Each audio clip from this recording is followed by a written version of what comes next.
Danes bomo pripravljali glavno jed za božično večerjo in to mislim dobesedno. Pripravljeno zamrznemo in sveže spečemo na božični večer. Super, kaj ne? Ta recept je za vse tiste, ki radi pustite ljubljene brez besed. Recept ima kar nekaj komponent, zato ker začnimo. Začnemo z gobami, ki jih prepražimo, da povre tekočina. Poljubno jih tudi flambiramo. Sledijo zelene palačinke. Klasični zmesi iz moke, mleka, jajc bomo dodali peteršilj za barvo in okus. Te spečemo, se bodo služile kot ovoj naši svinjini. Za glavni del sem izbral svinjsko ribico. Dobro ohlajeno popečemo na vseh straneh, da lepo zadiši in je zlato zapečena. Na koncu meso premažemo z gorčico.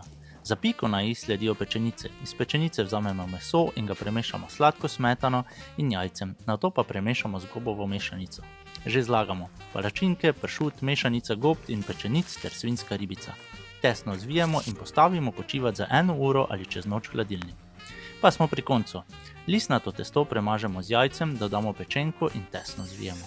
Poljubno na vrhu še tematsko dekoriramo. Premažemo z jajcem in spečemo do zlate barve in sočne pečenke. Pečeno pečenko pustimo počivati 15 do 20 minut, jo razrežemo in postrežemo z izbrano prilogo in poljubno pripravimo še gobovo omako. Pa lepe praznike!